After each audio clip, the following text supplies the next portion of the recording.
રાજકોટના ગોંડલમાં ભાજપનું શક્તિ પ્રદર્શન જોવા મળ્યું। કેસરિયા માહોલ વચ્ચે ભાજપ ઉમેદવારોએ આજે ફોર્મ ભર્યા।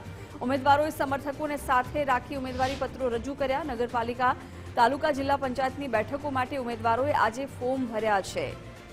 રેલી સ્વરૂપે પહોંચ્યા હતા અને ઉમેદવારી પત્રો ભર્યા છે। કેસરીયો માહોલ આ દરમિયાન જોવા મળ્યો। સમર્થકો સાથે ઉમેદવારો એ નગરપાલિકા અને તાલુકા, જિલ્લા પંચાયત પહોંચી અને ઉમેદવારી ફોર્મ ભર્યા છે।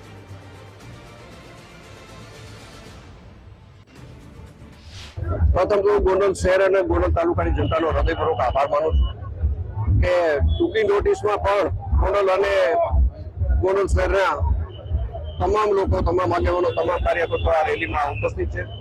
સૌનો હું આભાર વ્યક્ત કરું છું। વિશેષ મને કહેવાનું આજે મન થાય છે કે લગભગ છેલ્લા 2 વર્ષથી ગોંડલની જનતાને અને ગોંડલને જે રીતે બદનામ કરવાના બહારના લોકોએ પ્રયત્નો કર્યા છે, એનો જડબાતોડ જવાબ દેવા માટેનો સમય આવી ગયો છે। મને લાગે છે ગોંડલની જનતા, શહેર અને તાલુકાની જનતા ગોંડલને જે રીતે બદનામ કર્યું છે એનો જડબાતોડ જવાબ આપવા માટે અતિ ઉત્સાહમાં છે, તત્પર છે। આજરોજ ગોંડલ ભાજપ પરિવાર દ્વારા એક મહા રેલીનું આયોજન કરવામાં આવેલું હતું। આ રેલીની અંદર ગોંડલ શહેર તાલુકાના તમામ રાજકીય આગેવાનો, સામાજિક આગેવાનો, ઉદ્યોગપતિ શ્રીઓથી માંડીને તમામ લોકો આ રેલીની અંદર મોટી સંખ્યામાં જોડાયેલા હતા અને આગામી સમયની અંદર ગોંડલની અંદર ભારતીય જનતા પાર્ટીનો ભવ્યથી ભવ્ય અને ઐતિહાસિક વિજય સ્થાનિક સ્વરાજની ચૂંટણીની અંદર થવાનો છે।